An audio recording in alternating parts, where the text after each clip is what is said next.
The gunshot cracked through the air before the little girl even realized her body had launched itself forward. One moment she stood frozen on the sidewalk, brown eyes wide as dinner plates, and the next this tiny 9-year-old frame slammed into Jackson's steel hard enough to knock a man his size off balance. The bullet meant for his chest tore through her shoulder, instead spinning her slight body like a rag doll before gravity claimed her. Blood bloomed dark against purple fabric, spreading fast across cotton that had been cleaned 30 seconds ago. The girl hit asphalt with a sound that punched the air from Jackson's lungs, not the crack of bone, but something worse, something final, the wet slap of flesh meeting concrete with nothing left to cushion the fall. He dropped so hard his kneecaps screamed protest. His hands scarred and tattooed and far too large for gentleness pressed against the wound swallowing her shoulder. Warmth flooded between his fingers, pulsing with each heartbeat, too much blood leaving too fast. Her eyes fluttered behind lids going translucent, and for one terrible second, he watched life decide whether to stay or go. She didn't scream, didn't beg, didn't call for her mama standing 6 feet away with a grocery bag spilling apples across dirty pavement. Instead, the kid leaned close enough. He felt her breath ghost across his bearded jaw and whispered 3 words that would haunt him forever. "Take care of mommy."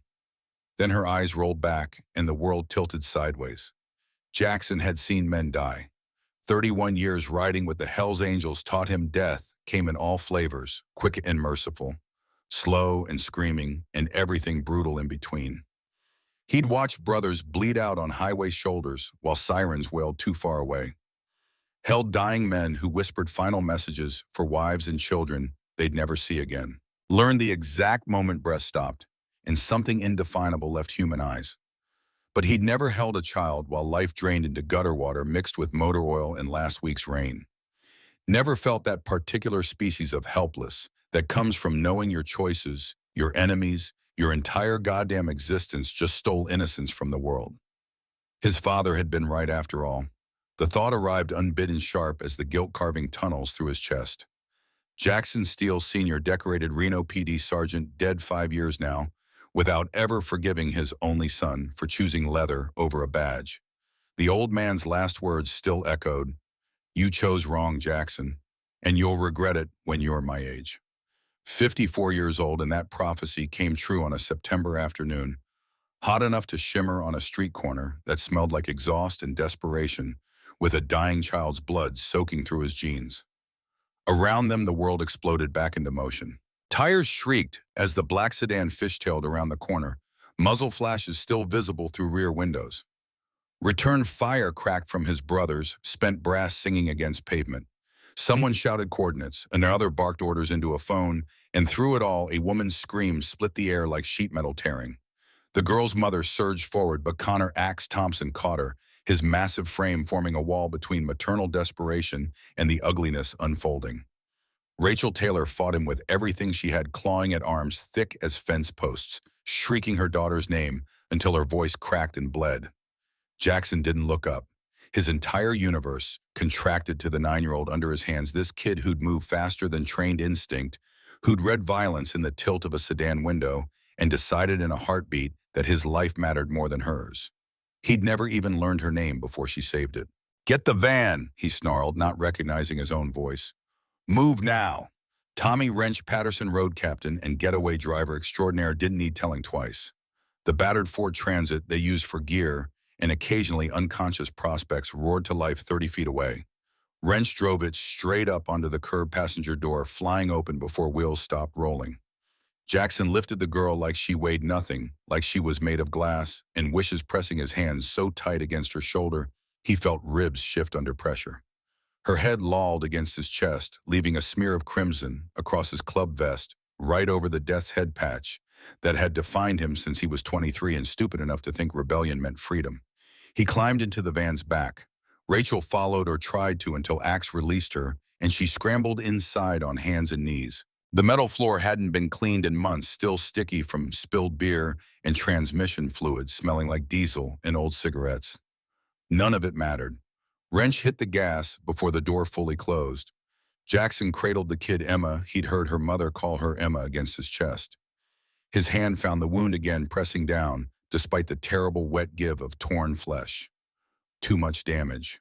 Entry wound the size of a quarter exit wound that took half her shoulder blade with it, 9 mm hollow point designed to tumble and shred. If it had hit center mass like intended, he'd be the one dying right now. Small comfort when the alternative bled out in his arms. Rachel knelt beside him, hands hovering over her daughter, like she'd forgotten how to touch. Her whole body shook tremors, so violent her teeth chattered, despite 90-degree heat. Blonde hair had escaped its ponytail, hanging in her face, sticking to tears and snot, and the kind of anguish that breaks people permanently. "Emma, baby, stay with me." Her voice came out shredded. "Please stay with me." The kid's eyes fluttered again, unfocused brown, trying to find something solid to hold. Her mouth moved without sound, lips forming words Jackson couldn't read. He leaned closer, lowering his head until his beard brushed her forehead. "I got you, he whispered, not sure if he was lying. "I got you, little fighter. Just hold on." A gasp escaped her, tiny and hurt, and so goddamn young it physically ached to hear. But breathing meant alive. Gasping meant fighting. He'd take it. "How far?" The words came out too loud, bouncing off metal walls. 3 minutes. Wrench's knuckles showed white on the steering wheel, mine clenched so tight muscles jumped in his cheek. "Maybe 2 if these bastards get out of my way." They didn't. Wrench made them. The van jumped a curb, sideswiped a parked Camry, and blew through a red light at an intersection crowded with lunch-hour traffic. Horns blared. Someone's bumper kissed theirs with a crunch of plastic and chrome. Wrench kept the accelerator pinned, one hand on the wheel and the other reaching back to brace against whatever collision came next. Behind them, 4 motorcycles screamed in formation. Axe on his Harley Softail, Marcus Ghost Rivera on a Fatboy Jake Hammer Collins, astride a street glide, and Danny Dice Martinez bringing up the rear. They rode tight as fighter pilots, boxing the van and blocking traffic, clearing a path through Reno's downtown gridlock with the kind of precision that came from years running together. 2 prospects stayed behind to deal with cops, spin whatever story made sense, take the heat that was coming. Iron Scorpions started this war, rolled up on 2nd Street, with murder in mind and civilians in the crossfire. Witnesses saw everything. Security cameras caught it all. The law would sort it eventually once lawyers got involved, and everyone agreed on which version of truth to sell. None of that helped Emma. Her eyes opened fully for a second, clarity, returning in a rush that somehow felt worse than the glassy confusion. She looked at Jackson, really looked, and he watched comprehension dawn. She knew. This 9-year-old understood she was dying, read it in the panic splashed across her mother's face and the desperate pressure of his hand, trying to hold her together through sheer force of will. Instead of crying, she smiled. Faint, pained, but undeniably a smile crinkling the corners of eyes too old for her face. "Mom." The word barely made it past her lips, just a breath with consonants. Rachel grabbed her daughter's hand, squeezing so hard Jackson heard knuckles pop. "I'm here, baby. I'm right here. I'm sorry about the apples." That broke something in Jackson he didn't know could break. This kid was bleeding to death in the back of a van that smelled like failure, and she apologized for dropping groceries. For 2 pieces of fruit rolling across asphalt while gunfire painted 2nd Street in brass and blood. For existing probably because kids who grew up poor learned early that their presence was burden enough without adding accidents to the ledger. "Don't you worry about that." His voice came out rougher than he meant, gravel and cigarettes and 3 decades of bad decisions. "You just hold on. You hear me? Hold on, little fighter." Her gaze shifted to him, holding eye contact in a way that made his chest constrict. Kids weren't supposed to look at adults like that with understanding and forgiveness and something approaching peace. They were supposed to be scared and angry, fighting for every second, not accepting, never accepting. "Did I do good?" she whispered. "You did perfect." "Will you?" She coughed, wet and thick blood flecking her lips. "Will you really take care of Mommy?" Jackson hesitated. Half a second, maybe less, but enough for doubt to claw its way up his throat. Preacher's voice echoed from their argument 2 months back, when Jackson first mentioned helping that single mother whose water heater died. "We ride for each other, not civilians. Start blurring that line and you make us vulnerable." Wisdom earned through 50 years of outlaw life ignored because Jackson thought he knew better. Look where that got them. But this kid, this impossibly brave 9-year-old who'd thrown herself between a bullet and a stranger, deserved better than philosophical debate about club politics and who counted his family. She deserved a promise, even if keeping it cost him everything. I will. The words came easier than they should have. I swear on my father's grave, Emma. I'll take care of both of you. Her eyes closed. Not the fluttering half-consciousness from before, but the complete shutdown of a system conserving its last reserves for core functions. Her breathing went shallow, almost imperceptible, chest barely rising under his blood-slicked palm. "We're here," Wrench's shout barely registered. Renowned Regional Medical Center materialized through the windshield emergency entrance, bathed in fluorescent white that hurt to look at. Wrench didn't bother with designated lanes or parking spaces. He aimed the van at the ambulance bay and slammed brakes hard enough to throw everyone forward. Jackson was moving before they fully stopped. He kicked the door open, cradling Emma against his chest like she was made of spun glass. Blood soaked his shirt, his vest dripping from his elbows to splash dark spots on clean concrete. "Gunshot wound." His voice came out parade ground loud, the bark of command that made men jump. 9-year-old shoulder-heavy arterial bleeding. 10 minutes since impact. Automatic doors burst open. Medical staff poured out, a blonde doctor barely older than Jackson's hypothetical daughter, snapping orders as she ran. Someone shoved a gurney at him. His hands didn't want to let go, fingers locked around this kid who'd saved his life, some primal part of his brain screaming that releasing her meant losing her. Axe's hand landed on his shoulder, squeezing once. Permission. Release. Jackson laid Emma down as gently as his shaking hands allowed. The doctor cut through purple fabric with trauma shears, exposing the wound in all its terrible glory. Entry wound, front exit wound back, blood still flowing, despite everything, so much blood for such a compact frame. "What happened?" The doctor didn't look up, hands moving with practiced efficiency, pressing, gauze checking, pulse barking, orders at nurses who materialized from nowhere. "Drive-by. She took the bullet about 10 minutes ago, in and out of consciousness." "Are you family?" Rachel pushed forward, looking like she'd aged 10 years in 10 minutes. "I'm her mother, Rachel Taylor. She's Emma Taylor. Please, please save her." The doctor's eyes flicked to Jackson, taking in the blood on his vest, the death's head patch, the prison tattoos creeping up his neck. Her expression stayed professionally neutral, but he read the calculation happening behind it. Biker, blood, child victim. Math that added up to guilty. "We've got her." The doctor's voice carried the kind of authority that ended arguments. "Wait here."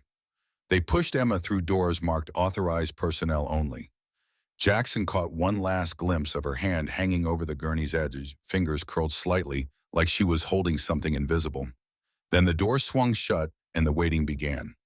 The ER reception area had that specific fluorescent hell glow that made everyone look 3 days dead. Jackson stood in the middle of it, blood drying stiff on his hands, ignoring stares from other patients and the security guard whose hand kept drifting toward his radio.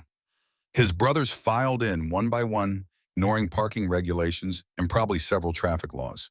They formed a protective circle around Rachel as she collapsed into a plastic chair that creaked under sudden weight. Her whole body folded inward, hands covering her face, shoulders, shaking with silent sobs that looked painful to contain. Axe crouched in front of her, speaking too low for Jackson to hear. Whatever he said made her nod, just barely accepting comfort from a man she'd never met before her daughter got shot. Wrench materialized at Jackson's elbow, road dust still coating his cut, sweat making tracks through grime on his face. "Cops are coming. They'll want statements." "Let them come." Wrench's tone shifted, dropping into the register reserved for club business and things civilians shouldn't hear. That was Damon Reeves behind the wheel. Iron Scorpions. "They were aiming for you, boss." Jackson had known the second he saw that black Dodge Charger, windows down and muzzles flashing. Damon Reeves, president of the Iron Scorpions, MC, escalating a territorial dispute that had been simmering for months into open warfare. Stupid, sloppy, firing into a crowded street in broad daylight with witnesses and security cameras everywhere. Also effective if their goal was hurting Jackson in ways that couldn't be stitched closed. "I know. They kicked off a war." "I know that too." Ghost approached from the left, his usual calm replaced by something harder, sharper. Sergeant-at-Arms, former teacher, the brother most likely to find peaceful solutions and least likely to start fights. Right now, he looked ready to burn the world down. Every single one of them, Ghost said, voice steady but carrying edges that could cut. We find every scorpion who was in that car, and we make them understand what happens when you miss. Jackson turned toward him, meeting eyes that had seen too much and forgotten nothing. Not yet. First the kid lives, then we handle business.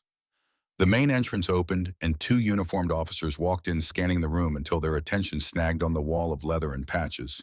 The older one approached eyebrows, climbing toward his receding hairline, like he already regretted whatever conversation came next. Jackson Steele, he pulled out a badge, flipping it open. Sergeant Patrick Walsh, Reno PD. Need to ask you some questions about the shooting on 2nd Street. Jackson bit back his first response that his given name hadn't mattered since his father died, refusing to acknowledge what his son had become. Reaper was the name that counted, the identity earned through 3 decades of riding and bleeding and building something his old man would never understand. That's me. Walsh pulled out a notebook, clicking his pen with the weary efficiency of someone who'd filled too many of these reports. Walk me through what happened. Before Jackson could answer, Rachel's voice cut through the room, hollow and sharp around the edges, like broken glass wrapped in silk. My daughter is in surgery. She stood wobbling, slightly pointing at Jackson with a hand that trembled so violently she could barely keep it raised. A 9-year-old girl is in surgery because someone tried to shoot him. Her finger jabbed accusation into the space between them. And somehow my little girl saw it coming. She pushed him out of the way. My baby took a bullet meant for a biker. The words hit the room like a physical force. Several people turned to stare.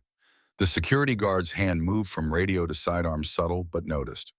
Walsh's pen stopped moving, attention shifting from Jackson to Rachel and back. Ma'am, I understand you're upset. Upset. Her laugh came out, broken, hitching on something that might have been a psalm or a scream. My daughter is dying because of him, because of his enemies, his choices, his entire goddamn life. She's 9 years old and she saw a murder coming and decided he was worth saving. Rachel's face crumpled, anger collapsing back into grief. She sat down hard, burying her face in her hands, and Axe was there, immediately placing himself between her and the room's judgment. Jackson stood frozen. Rachel's words carving trenches through whatever remained of his conscience. She was right. Every syllable true. Emma lay on an operating table right now because Jackson Steele existed, because he'd made enemies, because his patch drew violence like blood drew sharks. His father's voice whispered again, "You chose wrong." "I'm sorry." The words felt too small for the weight they carried, inadequate and insufficient, and the only honest thing he could offer. "There's nothing I can say that makes this okay. Nothing I can do that fixes it. But I'm sorry." Rachel didn't respond, didn't even acknowledge he'd spoken. She stared at the floor, at nothing, at whatever future she'd imagined for her daughter, dissolving into surgical lights and prayer. Walsh pulled Jackson aside, voice dropping to the register cops used when civilians were listening.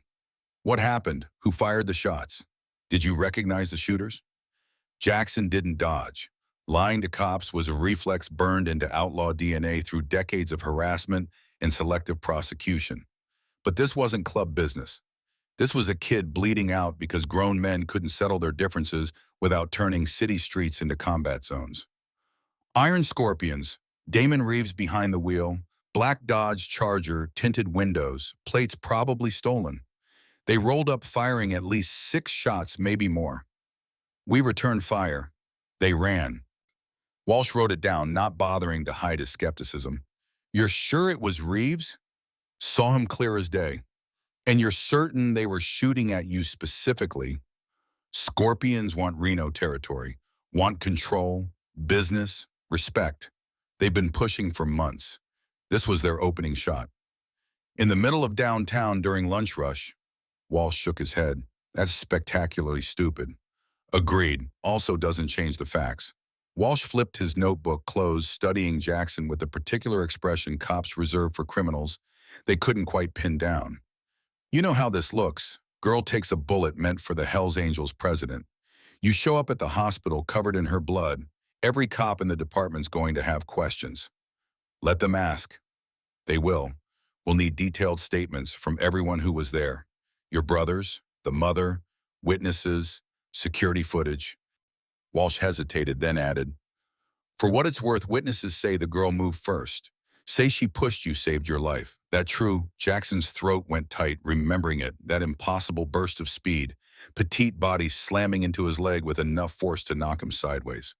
The crack of the gun, the way she spun blood misting in afternoon sunlight. Yeah, it's true. Walsh studied him for another moment, then nodded slowly. Then maybe you owe her something more than an apology. He walked away before Jackson could respond, leaving that observation hanging in antiseptic air. The hours crawled past like years. Jackson stood sentry near the hallway leading to surgery, arms crossed back against the wall, ignoring the exhaustion creeping through his bones. His brothers rotated through in shifts, never leaving him alone, maintaining presence through sheer stubborn loyalty. Ghost brought burnt coffee from the cafeteria that tasted like regret and chemicals. Wrench disappeared and returned with clean shirts for everyone, though Jackson refused to change until he knew Emma survived. Wearing her blood felt like penance reminder carved into fabric of what his choices cost. Hammer showed up with food nobody ate. Dice tried to lighten the mood with card tricks that fell flat against the room's weight. Axe sat with Rachel, not speaking, just present, until she finally cried herself into exhausted silence. Around 7 p.m. is when the waiting room had mostly emptied, another visitor arrived. Vincent Preacher Kane moved slowly through the automatic doors, his cane clicking rhythm against linoleum. 68 years old, grizzled as winter, walking with the permanent hitch of a man who'd broken too many bones and healed them wrong. Founding member of the Reno Charter, original president, before he stepped down a decade back, the closest thing Jackson had to a father since his real one died disappointed. The brothers straightened unconsciously, decades of conditioning kicking in. Preacher commanded respect even without the title, even with gray in his beard and arthritis in his hands that made writing hell. He'd built this chapter from nothing, recruited. Most of the men here taught them what brotherhood meant, including Jackson. Preacher's eyes found him immediately assessing damage with the practiced efficiency of someone who'd seen brothers bleed out in every conceivable way. Heard what happened? Girl going to make it? Don't know yet. Still in surgery. Preacher nodded, lips pressing into a line that conveyed more than words. He studied the blood on Jackson's vest, the way it had dried, stiff and dark, mapping Emma's near-death and rust-colored geography. That's good. That's good that she's fighting. He paused, weight shifting off his bad leg. Now we need to talk about what comes next. Jackson's spine stiffened, recognizing that tone. The one Preacher used for difficult truths and unwelcome advice, for moments when sentiment had to yield to survival. What do you mean? You made promises to her, didn't you? To the girl and her mother. The question landed like accusation. Jackson had been careful, kept his voice low when he swore that oath, but Preacher had always been able to read him. 31 years of mentorship created bonds deeper than blood. She asked me to. She was dying a Preacher. What was I supposed to say? You were supposed to say nothing. Preacher's voice stayed level, patient, explaining an arithmetic to someone who kept getting the wrong answer. Reaper, I taught you 3 decades ago. When you first patched in, we ride for each other. Brothers first, last always. We don't ride for civilians. The moment you bring outsiders into the brotherhood, you make us vulnerable. She's a 9-year-old kid who took a bullet for me. She's a liability. Her mother too. They don't understand our life, our code, our enemies. You start helping them. You're going to bring heat cops, CPS media scrutiny, all the tension we've spent 50 years avoiding. This club survived by staying separate, by maintaining distance between our world and theirs. You're about to blur that line. Jackson felt Axe shift beside him, tension radiating off his VP like heat from asphalt. The other brothers watched silent, letting this play out, because challenging Preacher was like arguing with gravity, pointless and potentially painful. So would I just abandon them, pay her medical bills, and walk away? You pay for her medical care. Set them up somewhere safe, somewhere far from our world. Make sure they're taken care of. Then you walk away. That's the kind thing and the smart thing. I gave her my word. Preacher's expression didn't change, but something hardened in his eyes. Your word to a dying child doesn't override your oath to this club. I'm not trying to be cruel, Reaper. I'm trying to protect what we built. You want to be a social worker, quit the patch. But if you're wearing that death's head, you remember brotherhood first. Always.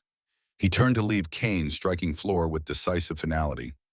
Axe stepped forward, voice low but carrying. He's wrong. Preacher stopped looking back over his shoulder. We'll see. When the heat comes, when the complications start, when this decision costs us brothers, or freedom, or everything we've built, remember, I warned you.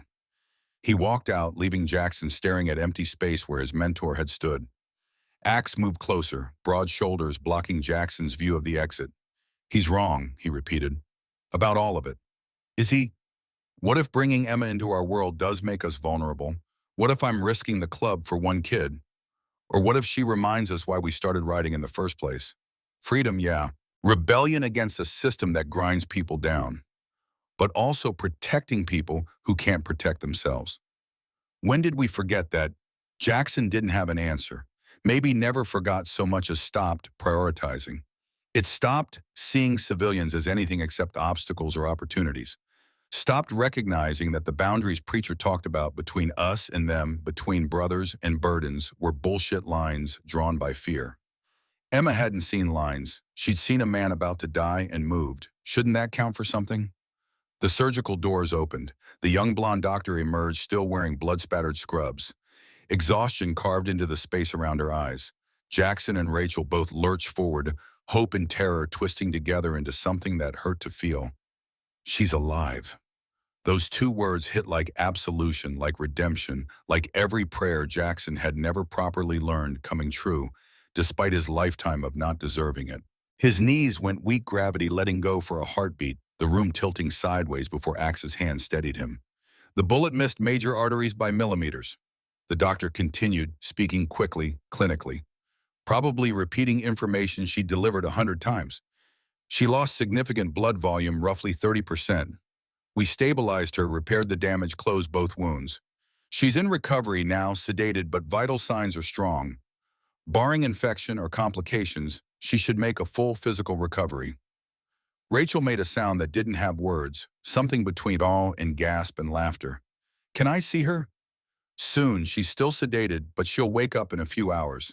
We'll monitor her closely for the next 72 hours. Watch for signs of shock or infection. After that, if everything progresses well, maybe a week in the hospital, then outpatient care and physical therapy. The doctor's gaze shifted to Jackson, holding eye contact with the weight of unspoken judgment. She's incredibly lucky. A few more minutes of blood loss, and we couldn't have saved her. Getting her here that fast made the difference. Lucky. The word tasted like ash. Lucky would have been Emma never crossing his path, never being in the wrong place when Damon Reeves decided to start a war. Lucky would have been her spending this September afternoon doing homework or playing with friends instead of bleeding in Jackson's arms. But she was alive. Whatever else happened, however this complicated. Everything Emma breathed and her heart beat, and she'd wake up. That had to be enough. Rachel turned to him, face wet with tears that kept coming, fresh ones replacing dried salt tracks. Thank you. Her voice came out broken, rebuilt wrong. Thank you for getting her here. Jackson wanted to tell her the truth, that the only reason Emma needed saving was because he existed, because his patch made him a target, because violence followed him like a shadow. But Rachel already knew that. Everyone in this room knew that. She thanked him anyway. She's a brave kid, Jackson said, instead words feeling inadequate. Braver than most men I've ridden with. Something shifted in Rachel's expression, some small, complicated thing he couldn't quite read. Gratitude mixed with grief, appreciation tangled with anger. She'd lost her daughter for 10 minutes, watched her bleed and fade and nearly slip away. That wasn't something you got over just because the ending turned out okay. Then Rachel asked the question that had been waiting since Emma whispered those 3 words. Why did she do it? Why would she try to save you? Jackson thought back to 2nd Street, those seconds before everything exploded. Emma tripping apples, rolling her brown eyes, meeting his blue ones for half a heartbeat. Something had passed between them in that glance, some recognition or understanding he still couldn't name. Just a kid and a stranger. No history, no connection, no reason for what came next. Except Emma had seen him. Really seen him the way most people didn't bother looking at men in cuts. And maybe that was enough. I don't know, Jackson admitted. But I'm going to find out, and I'm going to make damn sure it wasn't for nothing. Rachel studied him for a long moment, then nodded once. Permission granted or challenge issued? Maybe both. The next few hours blurred together. Cops came and went, taking statements, collecting evidence, photographing Jackson's bloodstained vest. Walsh returned with more questions, pushing for details about the Iron Scorpions, about territory disputes and escalation patterns. Jackson answered what he could, deflected what he couldn't, and watched the legal machinery grind into motion. Somewhere across town, cops were kicking down doors. Warrants executed arrests made evidence, bags filling with guns and drugs, and documentation that would keep prosecutors busy for months. The Scorpions had gotten sloppy, attacking in daylight, and now they'd pay for it. Jackson should have felt satisfied. Justice served enemies, punished, order restored. Instead, he felt hollow, exhausted, old in ways that had nothing to do with the 54 years his driver's license claimed. Around midnight, a nurse appeared and spoke quietly to Rachel. Something shifted in her posture, tension releasing like a drawn bowstring going slack. She stood smoothing wrinkles from jeans that would never come clean. She's awake. They'll let me see her now. Rachel walked toward the surgical wing, disappearing through doors that swung shut behind her. Jackson started to follow, then stopped. He had no right, no claim, just a promise made to a dying child and the weight of everything that promise implied. Axe appeared at his shoulder. You should go. I'm not family. You're the reason she's alive. Close enough. Jackson shook his head. I'm the reason she got shot. That's not the same thing. Boss, Axe's voice carried the particular firmness of someone who'd followed Jackson through hell and back, who'd earned the right to speak truth. Go see her. She asked you to take care of her mother. She deserves to know you're keeping that promise. 5 minutes later, Jackson stood outside Emma's room looking through the observation window at a scene that made his chest constrict. The kid lay small in a bed too big for her, swaddled in blankets and connected to machines that beeped steadily. White bandages covered her shoulders, stark against skin gone pale from blood loss. Her mother sat beside her, holding one hand, crying quietly. Emma's eyes were open, tired, drugged, hurting, but open and aware. Jackson pushed through the door, moving carefully, trying to make his bulk less intimidating in this space full of beeping monitors and chemical smells. Emma's gaze tracked him, and despite everything, the pain, the trauma, the fact that she'd nearly died, she smiled. Faint, fragile, but undeniably a smile. Hey there, little fodder. He kept his voice low, gentle. Everything his appearance suggested he couldn't be. How you feeling? It hurts. I bet it does. You took quite a hit. Jackson moved closer, his boots too loud against linoleum, until he stood at the foot of her bed. Emma watched him with eyes that held too much understanding. For 9 years, reading things in his face he tried to keep hidden. I'm Jackson, but people call me Reaper. You're Emma, right? She nodded, movement small and careful. Emma, I need to ask you something. He kept his tone respectful, treating her like a person whose answer mattered. Why did you do it? Why did you push me out of the way? Emma was quiet for so long he thought maybe the drugs had pulled her under. Then she spoke, words coming slow and thoughtful. You were going to do. I couldn't let that happen. But you didn't even know me. I was just some stranger. You looked at me. Her voice stayed soft but carried certainty that made his throat tight. When the apples fell, you looked at me and you weren't mean. A lot of people don't see me at all. Something twisted in Jackson's chest, recognizing the truth in that statement. He'd noticed it even then, in those seconds before violence erupted, the way Emma carried herself, compact and quiet, trying to take up minimal space. The body language of a kid who'd learned invisibility was safer than presence, who'd figured out that being seen meant being a burden. She'd been invisible her whole life until that moment on 2nd Street, when she decided being seen, being remembered, was worth dying for. I see you now, Jackson said, voice rough. I see you real clear, Emma Taylor, and I owe you my life. That's not the kind of debt that just disappears. Emma looked at Rachel, then back at Jackson. You don't owe me anything. Yeah, I do. A debt like that doesn't just vanish. He paused, glancing at Rachel before continuing. I'm going to look after you and your mom. Make sure you're safe. Make sure nobody lays a hand on either of you again. He watched Emma process that promise, seeing the want in her eyes, fighting against learned skepticism. Kids who grew up the way she had, poor, struggling, disappointing every adult who promised help, then vanished. They learned fast not to believe. Promises were currency that devalued through repetition. Okay, polite, careful. The answer children give when they don't know what else to say. But Jackson could see she wasn't letting herself hope yet. Fair enough, he'd prove himself through action, not words. That's what mattered anyway. Over the next 3 days, Emma's hospital room transformed. Flowers arrived in mismatched bouquets clearly purchased by men who wouldn't know a lily from a weed. Teddy bears piled up in the corner. Coloring books appeared. A Nintendo Switch materialized, and when Rachel tried to refuse it, Axe quietly mentioned it had been lying around the clubhouse unused. Emma wasn't fooled. Axe's face gave away the lie, but it was a kind lie, so she accepted with shy gratitude. The brothers rotated through her room like clockwork, never leaving Emma or Rachel alone for more than a few minutes. At first, Jackson thought they were standing guard, protecting against the possibility that scorpions might try finishing what they started. Then he realized they were doing something else entirely. They were learning her. Wrench came with automotive magazines and sketched engine diagrams on napkins, explaining combustion cycles and gear ratios, while Emma listened with fascination that clearly surprised him.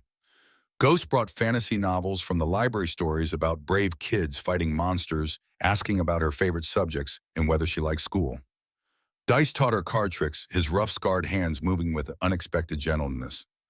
Hammer showed up with bags of fast food, ignoring hospital rules because he knew Rachel couldn't afford to supplement the bland institutional meals. And Jackson came every day, sat in the corner like a guard dog, didn't say much, just stayed. He stayed through the nightmares too. Second night after surgery, Emma jolted awake around 2 a.m., gasping and crying, hands clutching blankets like they were the only solid thing in a tilting world. Rachel tried to comfort her, but the panic wouldn't release its grip.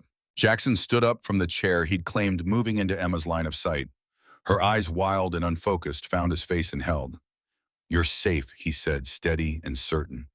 "You're in the hospital. Nobody's shooting. Your mom's right here. I'm right here. Nothing's going to hurt you."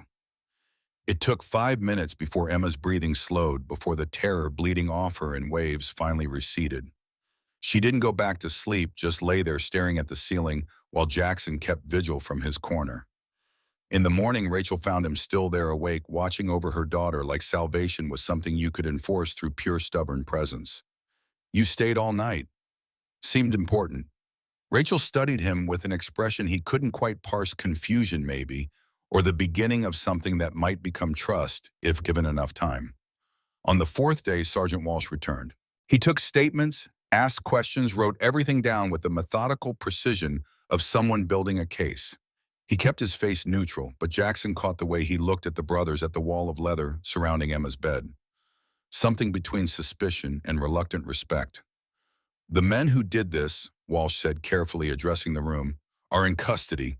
We picked up Damon Reeves and 5 iron scorpions at their clubhouse this morning. Found weapons, drugs, enough evidence to put them away for a long time." "All of them?" Jackson asked. "Every member who was in that charger, along with most of their leadership."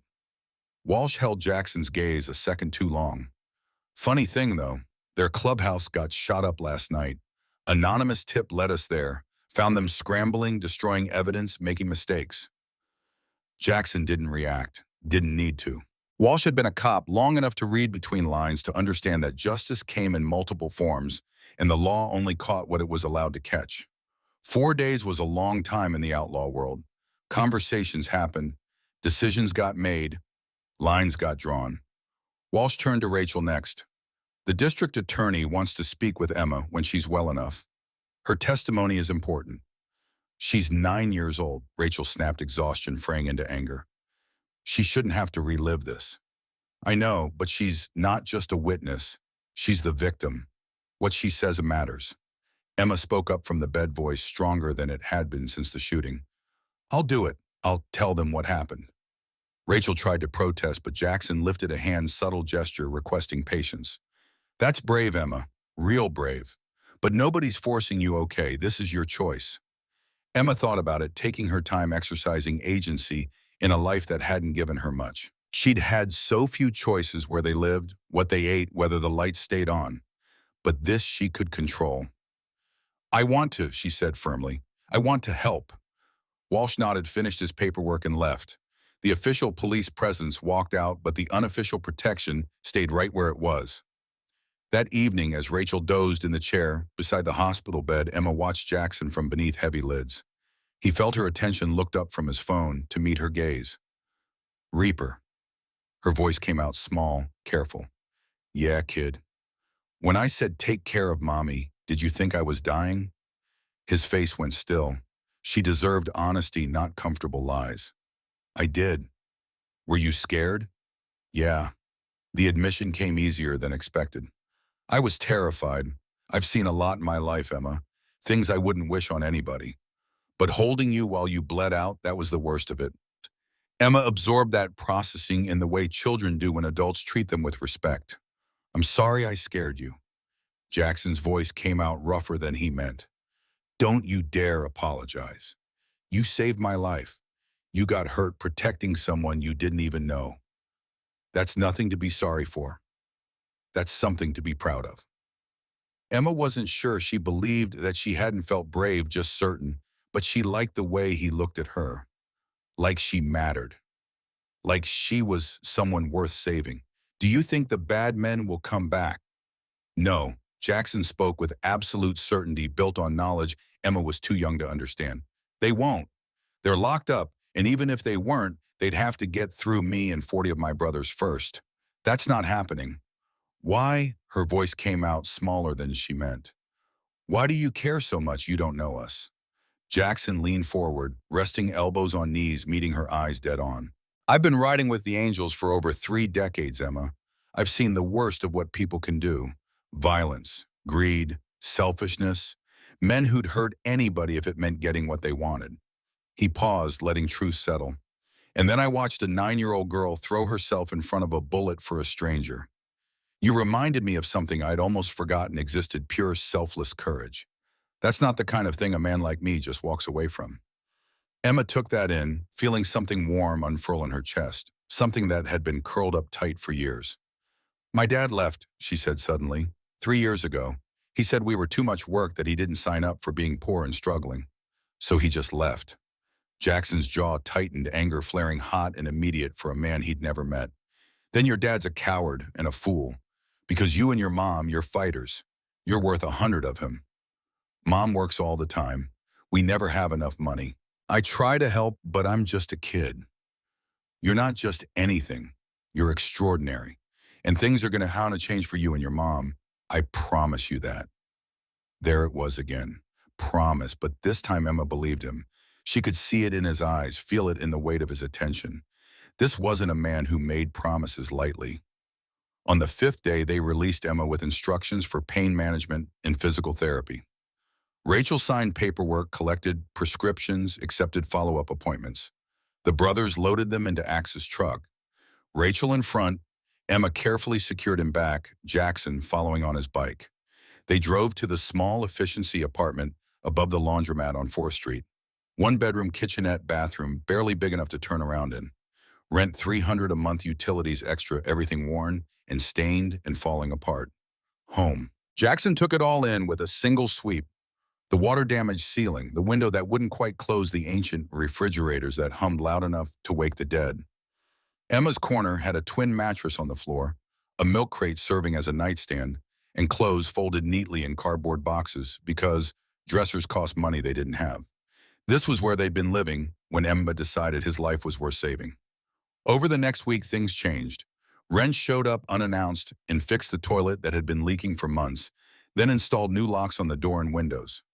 Ghost appeared every Friday with groceries, fresh produce, real meat, food Rachel hadn't been able to afford in years.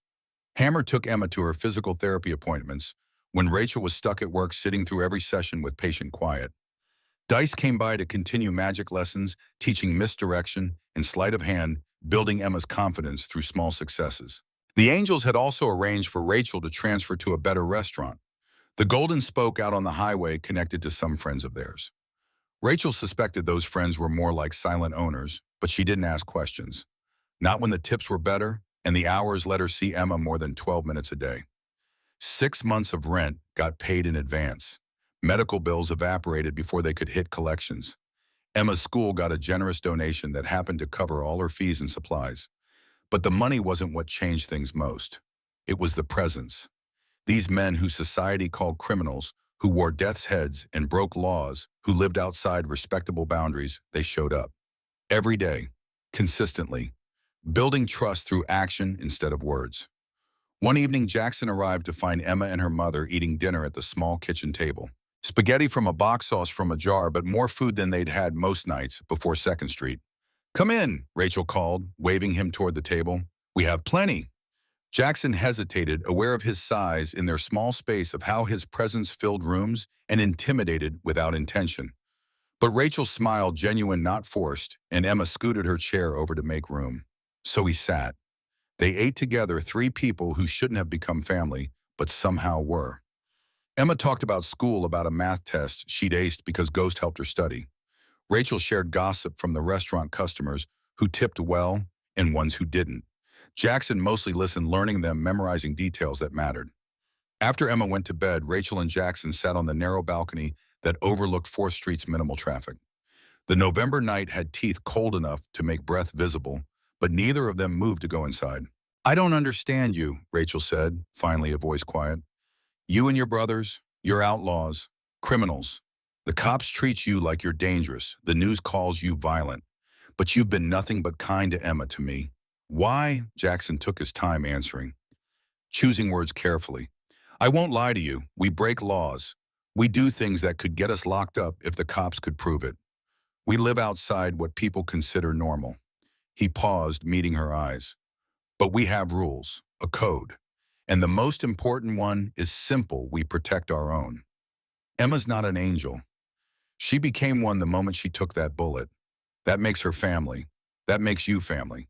And I'm not sending her back to struggling, to being invisible, to wondering if there'll be food tomorrow. That's not happening. Not on my watch. Rachel studied him in the dim light spilling from the apartment behind them. "I don't need charity." "It's not charity. It's family taking care of family."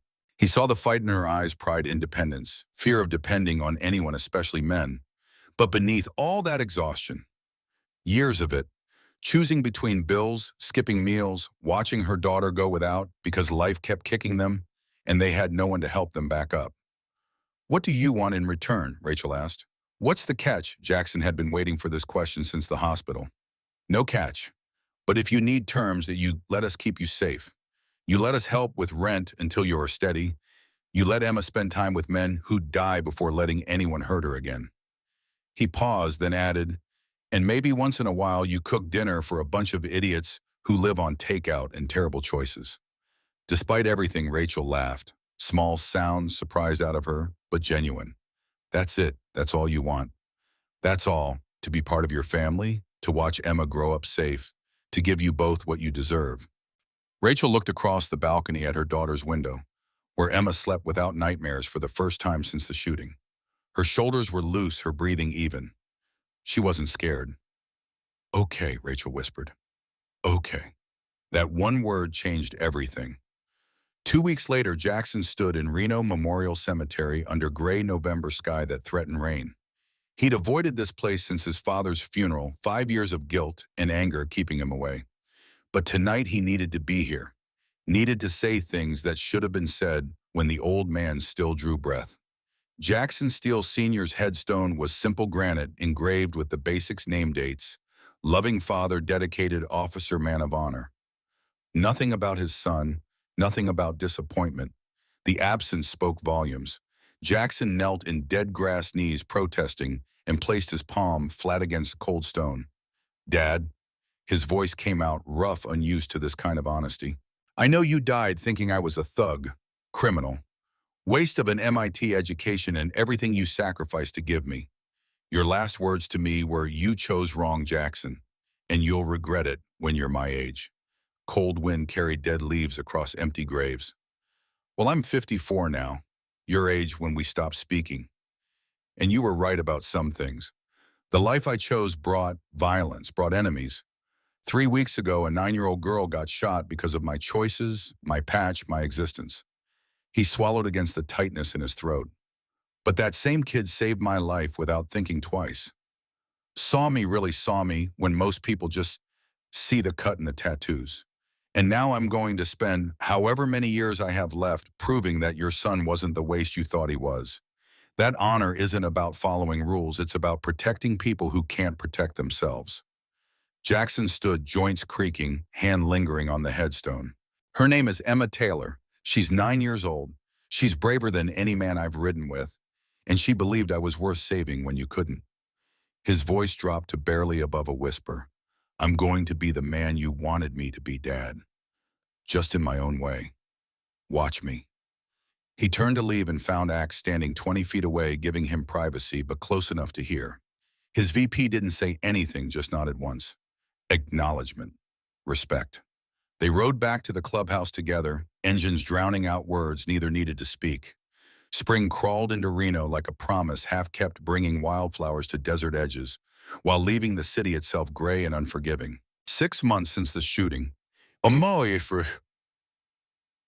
Emma turned 10, surrounded by 40 leather-clad men singing off-key in the Angels clubhouse, their voices bouncing off concrete walls decorated with decades of history patches from defunct chapters, photos of brothers long gone, and now taped prominently above the bar, Emma's crayon drawing of a purple motorcycle. The kid had gained 15 pounds of healthy weight color, returning to cheeks that had been hollowed by poverty and near death. Her shoulder moved freely now, physical therapy successful enough that she barely favored it anymore. But the real transformation showed in how she carried herself, shoulders back instead of hunched, voice clear instead of whispered, eye contact steady instead of averted. Jackson watched her tear into birthday presents with joy so open it hurt to witness. Not the careful gratitude of a child afraid gifts came with conditions, but genuine delight that someone had paid attention to what she loved. Wrench presented professional art supplies in a wooden case, hinges still stiff with newness. Heard you're pretty good at drawing. These are real tools, not kid stuff. Ghost gave her a stack of books, 3 grades above her reading level. You're already reading ahead. Time to challenge that brain. Dice produced an elaborate magic set, professional grade, then immediately started teaching her the basics while other brothers crowded around to watch. Axe handed over a leather jacket custom-made to fit her slight frame. Hell's Angels rocker, across the back, scaled down but unmistakable. Emma slipped it on running fingers over stitching, done by hands that had sewn patches for decades, and something fundamental shifted in the room's atmosphere. She wasn't just protected anymore. She was claimed. Jackson's gift came last, a silver locket on a delicate chain. Emma opened it to find a photo of herself and Rachel on one side, the other empty. For the family you choose, he told, her voice steady despite the tightness in his chest. So you always remember where you belong. Emma threw her arms around his waist, hugging with strength that surprised him. He rested one scarred hand on her head, feeling pieces of himself he thought were broken beyond repair, somehow knitting back together.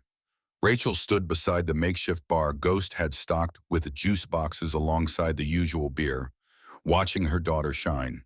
When she caught Jackson's eye, something passed between them.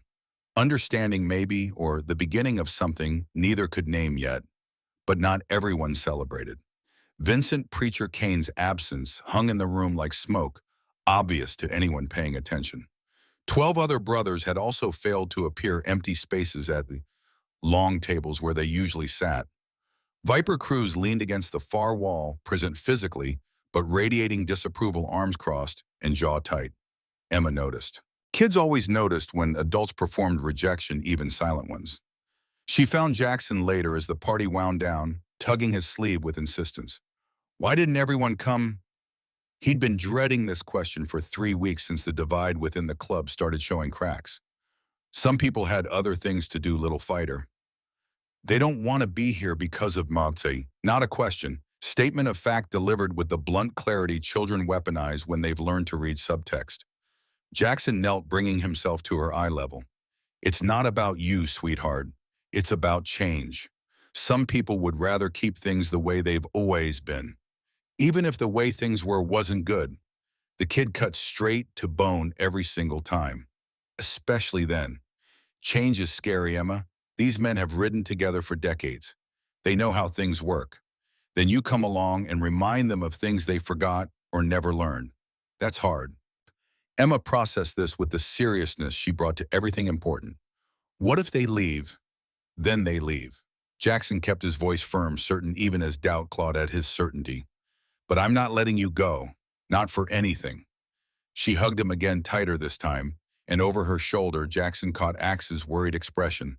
His VP had been tracking the growing rift, documenting which brothers still showed up and which found excuses. The math was getting ugly. 2 weeks after Emma's birthday, the other shoe dropped with the weight of inevitability. Rachel's phone rang at 11 p.m., jarring them both awake from the easy rhythm they'd fallen into. Jackson stopping by most evenings, sharing dinner, helping Emma with homework, teaching her about engines, while Rachel learned to trust again. She answered, listened, then went absolutely still in a way that made Jackson's instincts scream danger. There's a town hall tomorrow night about motorcycle clubs and community safety. Her voice came out flat, affect stripped away. My boss called, said some customers have been complaining. They've seen me with the angels. They're uncomfortable. Jackson felt ice spread through his chest. What did he say?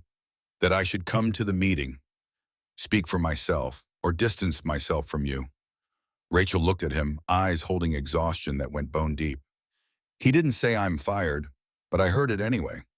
The Golden Spoke had been good to her, better tips, reasonable hours management that didn't harass the staff. Losing it would hurt, send her back to juggling multiple jobs, struggling to make rent even with the angels' help. You don't have to go, Jackson said quietly. You don't owe them explanations. Don't I? Something sharp entered Rachel's tone edges, showing through carefully maintained composure. I live in this town. Emma goes to school here. We can't just ignore what people think. People think lots of things. Doesn't make them true. Rachel stood pacing the apartment like caged energy needed outlet. They think you're dangerous. They think I'm putting my daughter at risk. They think. She stopped, turning to face him. What do you want me to say, Jackson? That they're completely wrong, that there's no danger in Emma spending time with outlaw bikers. The question hit like accusation, and Jackson couldn't dodge because she was right. Couldn't pretend the shooting never happened, that Emma's scar didn't exist, that his world wasn't built on violence, an illegal enterprise and codes that conflicted with civilian law. I want you to tell them the truth, that we've kept you safer than you've ever been, that Emma's thriving, that family doesn't always look how people expect. And if they don't believe me, if I lose my job anyway, Jackson held her gaze, letting her see the commitment carved into every line of his face. Then we figure it out, together, like family does. Rachel wanted to believe him. He saw the war in her eyes, the part that trusted fighting, the part that remembered every man who had promised help, then disappeared. But she nodded, compact motion that cost her something to give. The community center's auditorium packed to capacity the following evening, 200 citizens crammed into seats designed for 150. Jackson arrived with his full chapter 43 brothers filing in wearing their cuts, despite the hostile attention it drew. They sat in the back, a wall of leather and defiance, and watched Reno's concerned citizens organize their fear into policy recommendations. Carol Jennings from the school board spoke first, reading from prepared notes with the confidence of someone who'd never questioned her moral authority. We have a situation where a 10-year-old child regularly associates with convicted criminals. Whatever the circumstances of their initial meeting, this sets a dangerous precedent. What message does this send our children? That violence is acceptable, that criminal lifestyles should be celebrated. Murmurs of agreement rippled through the crowd. Jackson felt Axe tense beside him, fists clenching, but his VP stayed silent. They'd agreed beforehand, let the civilians have their say, respond with facts instead of intimidation. Officer Frank Morton took the podium next, and Jackson recognized him from the hospital. Older cops seen enough to have perspective, but still bound by institutional thinking. The Hells Angels have been investigated multiple times for drug trafficking, weapons violations, and assault. While major convictions have eluded prosecution, their lifestyle fundamentally conflicts with family-friendly community values. We've seen increased angel presence at schools, medical facilities, public spaces. This creates legitimate safety concerns. More murmurs. The audience was building toward consensus, collective judgment, forming like storm clouds. A business owner Jackson didn't recognize stood up without waiting to be called, voice carrying accusation. They're bad for business. I own the diner on 3rd Street. Used to do good lunch rush. Now people see motorcycles parked outside and turn around. My revenue's down 30% since word got out they're regulars. Rachel sat 3 rows ahead of the angel's spine, straight, hands folded so tight her knuckles showed white. Jackson watched her absorb every criticism, every fear, every judgment that landed because she'd chosen to trust him. Then someone said the thing Jackson had been waiting to hear. What about the Taylor girl, Emma? A mother Jackson recognized from parent-teacher conferences Emma had mentioned. She's in my daughter's class. My daughter came home saying she wants to join a motorcycle club when she grows up. This is inappropriate role modeling for children. Rachel stood before Jackson could stop her, and the room's attention swung toward her like a weapon. My name is Rachel Taylor. Emma is my daughter. Pin drop silence. Every eye in the auditorium fixed on the woman standing alone facing a room full of judgment without backup except the brothers at her back she couldn't see. Jackson watched her hands shake, watched her force steadiness into her voice through sheer will, and felt something in his chest expand. 6 months ago, my little girl was shot. She took a bullet protecting someone she didn't know. She almost died. Rachel's voice gained strength, trading fear for anger that had been building since the phone call. And the men you're calling criminals, they saved her life, drove her to the hospital, paid medical bills I couldn't afford, made sure we had food safety support. Everything. Ms. Taylor, Jennings interrupted, condescension dripping from every syllable. You're financially dependent on them. You're not objective. You're right, I'm not objective. I'm grateful. Rachel's hands unclenched, anger fully replacing fear now. I'm grateful that when my daughter needed help, these men showed up. That when we had nothing, they gave without asking for anything back. That when everyone else saw us as invisible, they saw us as family.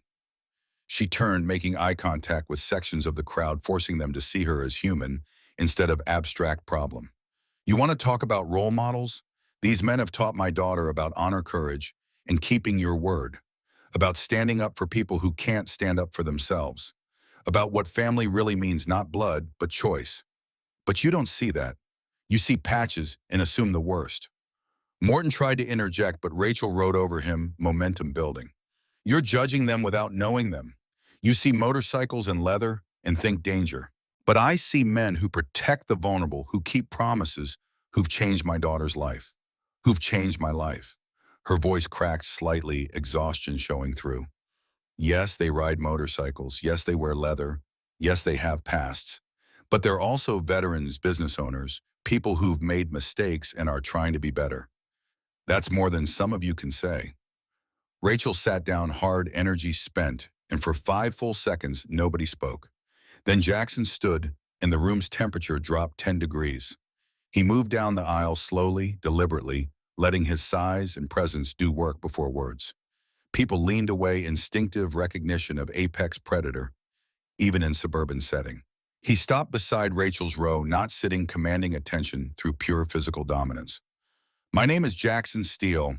Most of you know me as Reaper. I'm president of the Reno HELLS Angels. His voice carried to the back without shouting. Parade ground projection learned from his cop father decades ago. Everything Rachel said is true. We have pasts. We've broken laws. We've made choices society doesn't approve of. He let that settle, watching faces harden with confirmation of their fears. But I'll tell you something else. Every man in this room wearing that patch would die before letting harm come to Emma Taylor. We've changed because of her. She made us better, reminded us what we're supposed to be about, not just rebellion, not just freedom, but protecting people who can't protect themselves. Jennings started to speak, but Jackson kept going, not aggressive, just immovable. We're not going anywhere. We're part of this community, whether you like it or not. We pay taxes, own businesses, employ people, and we're going to keep protecting Emma and Rachel. You can accept that or fight it. Won't change the outcome. He sat beside Rachel, close enough she felt his presence as anchor, and met the eyes of anyone brave enough to hold his gaze. The meeting continued another 90 minutes, arguments, counter-arguments, procedural votes that meant nothing. The council decided to monitor the situation without taking action, bureaucratic cowardice dressed as measured response. Outside afterward, Rachel's boss approached with the apologetic expression, Jackson had seen on dozens of faces before bad news delivered. Rachel, I'm sorry. Corporate heard about tonight. They're worried about image. I can't have you back. She nodded like she'd been expecting it, face carefully blank. I understand. The man walked away and Rachel stood there staring at nothing, processing the fact that defending the Angels had cost her the best job she'd had in years. Jackson heard the conversation, rage building slow and hot. He stepped forward, but Rachel put a hand on his chest, stopping him. Don't, it won't help. You just lost your job defending us. I know. She looked up at him, eyes dry but carrying weight. And I'd do it again. I meant what I said in there. I'd rather stand with you than stand with people who judge without knowing. Something shifted between them, then invisible but fundamental. Rachel closed the distance, rising on her toes, and kissed him. Quick, firm, claiming. When she pulled back, her expression held defiance. We'll figure it out, she said, echoing his words from 2 nights ago. Together. Behind them, brothers watched. Some smiled. Others, Viper prominent among them, looked disgusted. The real explosion came 3 days later. Church meetings that normally drew only officers, but when Jackson walked into the clubhouse that evening, he found the entire chapter assembled. 43 men in a room designed for 20, tension thick enough to choke on. Vincent Preacher Kane sat at the head of the table. Not his seat anymore, hadn't been for a decade, but nobody had challenged him. Preacher's cane rested against the table edge, both hands flat on scarred wood that had witnessed 50 years of decisions. We need to talk about what happened at that town hall, Preacher said without preamble, about where this club is going. Jackson took his seat, axe on his right, feeling the room divide along invisible lines. Brothers who'd been coming to the apartment, helping Emma with homework, bringing groceries, they sat on his side of the table. Brothers who'd been scarce, who found excuses not to show up, they clustered near Preacher. Say what you came to say. Preacher's expression held no anger, just disappointment that cut deeper. You stood in front of the entire town and apologized for who we are, explained ourselves, justified our existence to civilians who have no right to judge us. I stated facts. You showed weakness. Preacher's voice stayed level, patient, explaining simple mathematics. We're outlaws, Reaper. We don't bend to society. We don't apologize for our choices. We don't let civilians dictate how we live. But that's exactly what you did. Viper leaned forward, adding his voice to the prosecution. That woman stood up there and talked about how we've changed, about how we're trying to be better, like we were broken before, like we needed fixing. Rachel was defending us, Axe growled.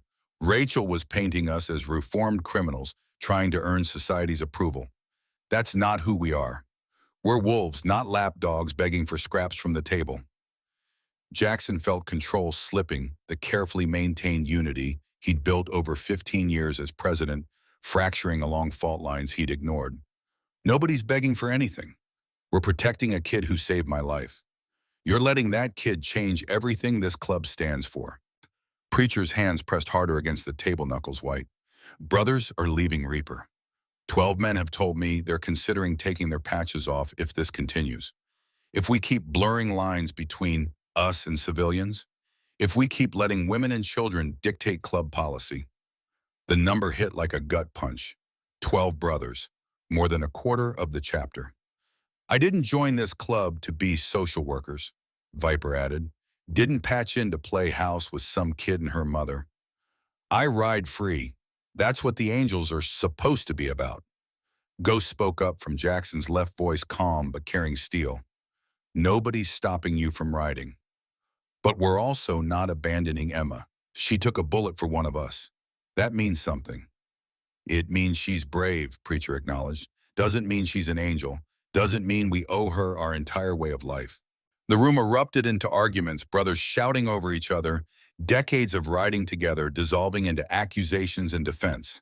Jackson let it run for 2 minutes before slamming his fist on the table hard enough to make beer bottles jump. Enough.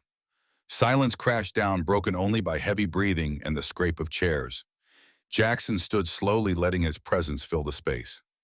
Preacher's right about one thing. This is changing us. Emma reminded us what we're supposed to be, not just rebels, but protectors.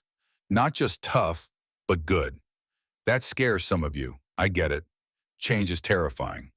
He looked around the table, making eye contact with each brother.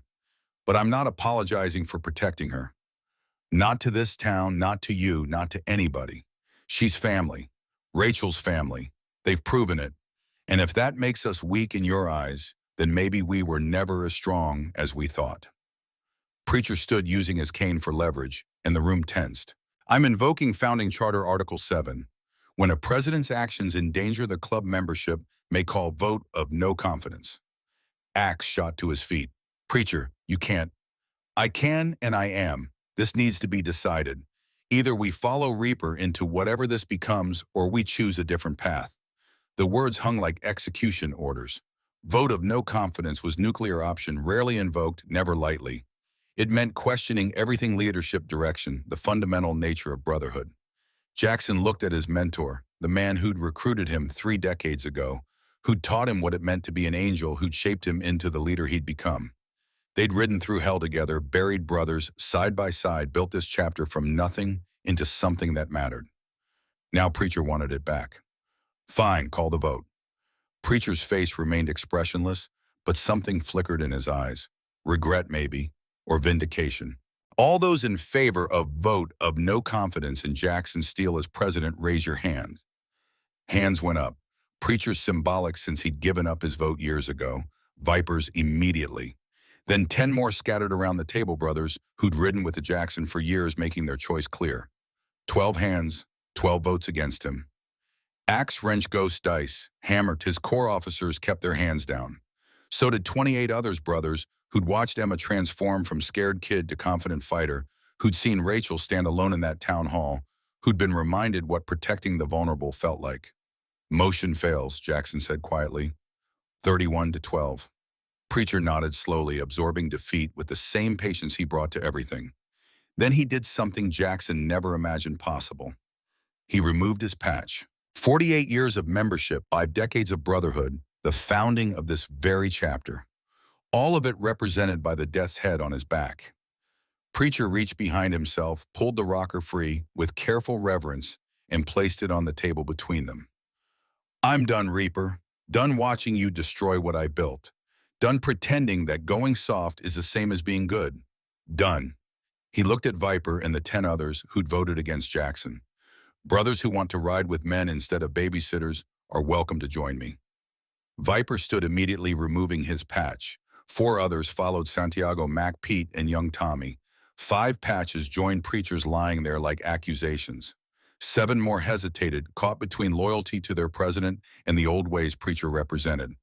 Jackson watched their internal war, saw the moment they chose comfort over change. 7 more patches hit the table. 13 men total. 13 brothers walking away because Jackson chose a 9-year-old girl over tradition.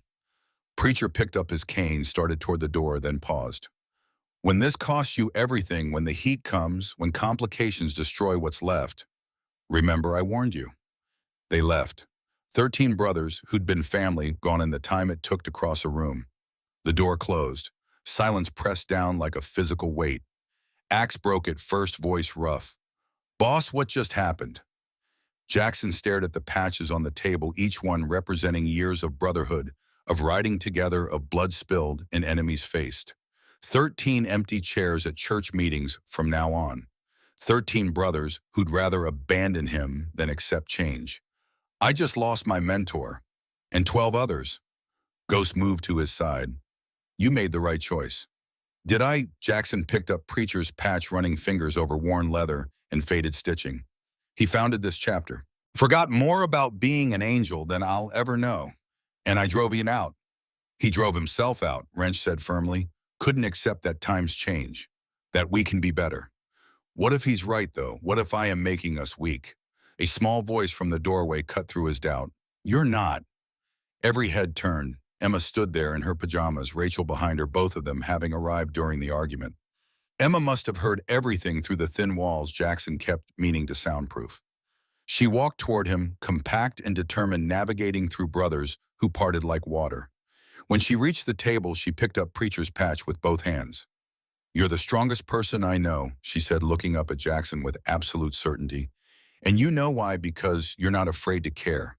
That man is afraid, that's why he left. How do you know that? Emma thought for a moment, choosing words with the careful consideration she brought to important things. After I got shot, I was so scared all the time. Scared of loud noises, scared of strangers, scared of losing mom. And you told me being scared is okay, but running away because you're scared, that's when fear wins. She held up the patch, this 9-year-old girl holding 50 years of history like it weighed nothing. He's running away. You're not. Jackson took the patch from her, feeling the weight of it, the history stitched into every fiber. Then he set it down carefully, reverently, and pulled Emma into a hug that probably hurt her healing shoulder, but she didn't complain. Thank you, little fighter. Over her head, he met Rachel's eyes. She'd heard him get ripped apart, watched the club fracture, seen him lose brothers he'd ridden with for decades. And she'd stayed, brought Emma to remind him why he'd made these choices.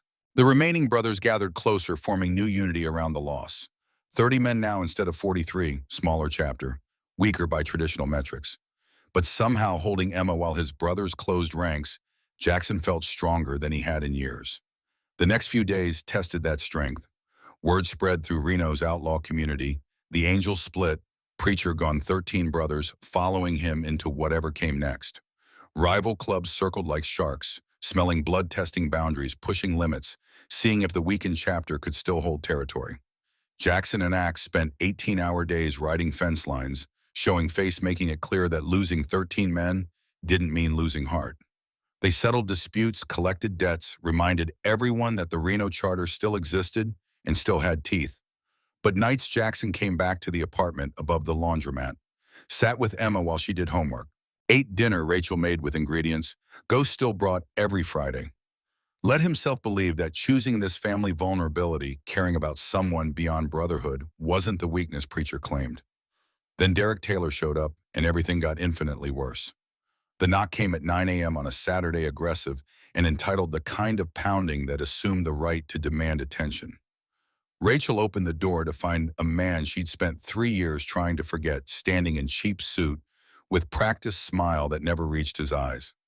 Derek Taylor looked exactly like the coward who'd walked out, slicked hair cologne, masking cigarette smoke, the hollow charisma of someone who'd confused charm with character and never learned the difference. Hello, Rachel. She tried to close the door. His foot blocked it, expensive shoe wedged in the gap, and behind him a news van idled at the curb, with camera operator already filming. You don't get to be here. Rachel's voice came out steady, despite the panic crawling up her throat. I have a right to see my daughter. You gave up that right when you abandoned her. Derek's smile widened, empty and calculated. I made a mistake. I want to fix it. Want to be part of Emma's life again. Emma appeared behind Rachel, sleep-tousled and confused, registering her father's presence with the blank incomprehension of a child who'd spent 3 years erasing someone from her narrative. She'd been 6 when he left, 9 when she took that bullet. Now 10, and Derek was a stranger wearing familiar DNA. Emmy, Derek's voice went syrupy, performance for the camera. You've gotten so big. Emma said nothing, just pressed closer to her mother, making herself smaller, in ways she hadn't done since before the shooting. Rachel felt her daughter's fear like physical touch, the regression of all their progress in the space of 30 seconds. Get out, Rachel said louder now. I'm her father. I have rights. Derek pulled out his phone, scrolling with theatrical casualness. Been following the news. My little girl, a hero, saved a biker's life. Got herself shot. His tone shifted, sugar replaced by steel. Must have been traumatic. Good thing I'm back to provide stability. Rachel's hand found Emma's, squeezing tight. What do you want? What I've always wanted, my family back. Derek glanced at the camera, making sure it caught his next words. To protect my daughter from the dangerous environment she's been living in. Behind them, a motorcycle rumbled to a stop. Jackson arrived for their usual Saturday breakfast, taking in the scene with combat-sharpened instinct. News van? Strange man, Rachel's defensive posture, Emma hiding. He dismounted slowly, deliberately, letting his size and presence do preliminary work. Derek tracked his approach with calculation that suggested homework done, weaknesses identified. So, you're the famous Reaper, the guy my daughter took a bullet for. Jackson stopped 3 feet away, close enough to intimidate without threatening. Derek Taylor. That's right, Emma's father. The person who actually has legal rights here. Rights you abandoned 3 years ago. Derek's smile never faltered. Temporary lapse in judgment. I'm back now, going to fight it for my daughter. You don't want Emma, you want money. That's a serious accusation. Derek gestured to the camera. I'm just a father trying to reconnect with his child. Jackson read the play instantly, Derek positioning himself as concerned parent against dangerous biker building narrative. For custody battle, probably planning to monetize Emma's story through book deals or movie rights. The kind of parasitic opportunism that made Jackson's hands curl into fists. Every instinct screamed to put Derek on the ground, show him what happened to men who threatened Emma. Would take 3 seconds. One punch, problem solved. But the camera watched, and putting Derek down would prove every accusation, validate every fear. The town hall had voiced give preacher vindication and cost Jackson everything. So he stepped back. You'll get your day in court, Jackson said, voice level, despite rage turning his vision edges red. Until then, stay away from her. Derek's smile widened, sending victory. See you in court, Reaper. He got in his rental car news van following and drove away.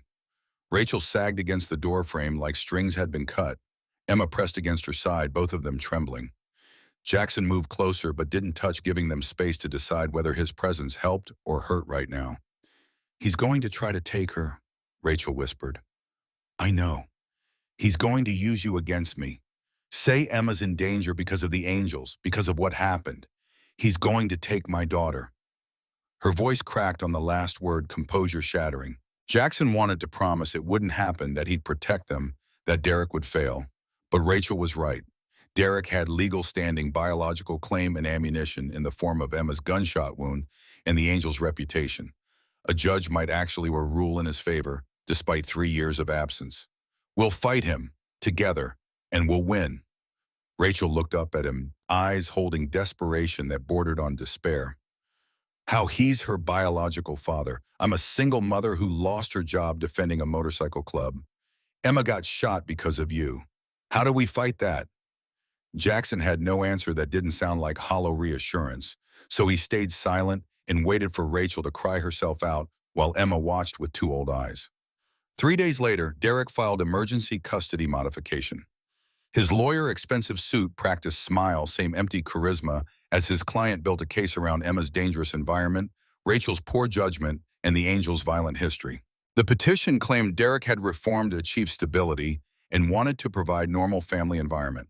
Translation, he had found temporary housing in Carson City, gotten a job through connections that wouldn't last, and constructed paper trail of fake responsibility. Jackson convened church meeting with his remaining 30 brothers, spreading Derek's filing across the table like battle plans. He's going for custody, using our reputation against Rachel, painting us as threat to Emma's safety. Ghost studied the documents, former teacher's analytical mind parsing legal language. He's also been contacting talent agents. Emails here about selling Emma's story, My Daughter the Hero, book deal, possible movie adaptation. He doesn't want Emma, he wants to monetize her trauma. Then we prove it, Axe said. Show the judge what he really is. Wrench leaned back, arms crossed. How we dig into his background, we look like thugs intimidating civilians. We threaten him. We prove his point about being dangerous. The room fell silent. 30 men who'd solved problems through force and intimidation suddenly hamstrung by legal system designed to protect people like Derek. Jackson felt the frustration like physical weight. Every solution involved violence or coercion tactics that would destroy their case. They needed different weapons, and none of them knew how to fight battles where fists didn't matter. We hire investigators, Ghost suggested. Legal ones, private detectives who can document Derek's history, employment, gambling debts, the agent contacts. Build evidence the right way. That takes time, hearings in 6 weeks. Then we use what we have. Rachel testifies about his abandonment. Emma tells the judge who she wants to live with. We document everything the angels have done, medical bills, paid groceries, provided Emma's improvement in school and health. Hammer looked up from his phone, face grim. There's something else. Derek's been doing interviews. Local news podcasts, anyone who'll listen. Telling his version, reformed father trying to save daughter from gang influence. He turned his phone around, showing news article, Father fights for daughter living with outlaw bikers. The accompanying photo showed Derek looking concerned and sincere, Emma's school picture cropped to show her scar. Jackson's jaw clenched hard enough, his teeth ached. Derek was controlling narrative, painting himself as hero, while the angels couldn't respond without looking defensive or guilty. We need someone who can tell our side, someone the community respects. Axe's eyes narrowed in thought. What about Preacher? The suggestion landed like bomb in quiet room.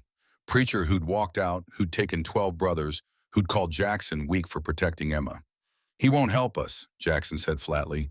You sure? Because he lost a grandson. Sent the kid away to keep him safe, and it destroyed their relationship. Emma's situation might remind him of that. Jackson wanted to dismiss it, but Axe had a point. Preacher's opposition hadn't been about Emma specifically. It had been about fear, about losing what mattered, because caring made you vulnerable.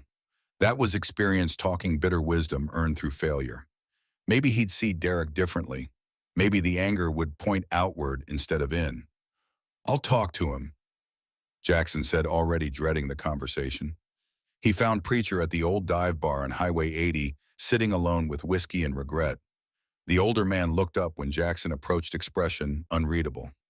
Heard about the custody case. Jackson sat without invitation. Derek's using us against Rachel.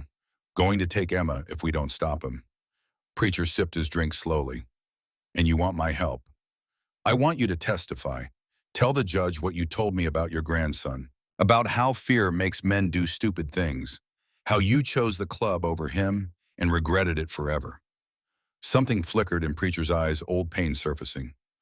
That's a hell of an ask. You want me to bleed in court for the kid whose existence split our chapter? I want you to stop another man from making your mistake. Derek's going to take Emma and monetize her story. Use her. Hurt her. And she'll grow up thinking nobody wanted her enough to fight. Preacher was quiet for a long time, staring into amber liquid like it held answers. When he finally spoke, his voice carried weight of years. Mikey was 8 when his parents died. Car accident, drunk driver. I was supposed to take him, raise him. But the club was in the middle of territory war with the Diablos. Dangerous time. Bodies dropping, feds watching. I told myself he'd be safer with his aunt in Oregon. He paused, grip tightening on the glass. Truth was, I was scared. Scared of failing him. Scared of losing him like I lost his mother. Scared of caring that much about someone who wasn't a brother. Preacher's voice cracked slightly. So I sent him away. Told him it was temporary, that I'd bring him back when things settled. But you never did. Never did. War ended. Feds backed off, and I still kept him away because I'd gotten used to not hurting, not worrying, not loving. He drained his glass, signaling for another. Mikey grew up hating me. Thought I abandoned him, didn't want him. He was right. When he died 5 years ago, overdose, never got clean. His last words to me were, you taught me nothing matters except being tough, so I became tough. And it killed everything good in me. Jackson let the silence hold, giving Preacher's grief space. When I saw you with Emma, Preacher continued, I saw myself with Mikey, and I got scared again. Scared you'd fail her, scared caring would cost you everything, scared of watching another man choose wrong. He looked up, meeting Jackson's eyes. But you're not choosing wrong, you're choosing what I couldn't, love over fear. And I tried to stop you because I'm a coward who learned nothing. You're not a coward, you're scared, there's a difference. Is there? Preacher laughed bitterly. I'll testify. Tell the judge what happens when men choose safety over love, when they let fear make decisions. He paused. But I want my patch back. Want to come home, if you'll have me. Jackson didn't hesitate.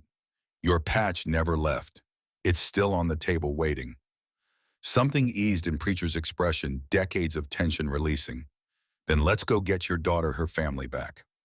The custody hearing happened on cold morning in late April courthouse, steps slick with yesterday's rain. Rachel arrived wearing her only professional outfit, Emma, in church dress. Someone had donated, both of them looking slight and scared. Derek showed up with his lawyer and practiced expression of concerned fatherhood news crews, documenting his arrival like he was celebrity instead of deadbeat dad. Inside, Judge Martha Reynolds presided with the weary efficiency of someone who'd seen every variation of family dissolution. She reviewed the filings, studied Emma's medical records and school transcripts, then addressed the room. This is emergency custody modification hearing. Mr. Taylor seeks primary custody of his daughter Emma, currently living with her mother Rachel Taylor. Let's begin. Derek's lawyer went first, painting picture of dangerous environment and Emma's gunshot wound, the Angels' criminal history, Rachel's unemployment and dependency on outlaw motorcycle club. Witnesses testified the diner owner who'd fired Rachel Carol Jennings from school board, repeating concerns about inappropriate role models, Officer Morton discussing gang violence statistics. The evidence mounted each testimony building narrative of irresponsible mother and dangerous surrogate family. Then Rachel's lawyer Robert Chen pro bono through Angels Connection presented their case. First came financial records documenting Derek's gambling debts, 12 jobs in 3 years, current housing, in weekly rate motel.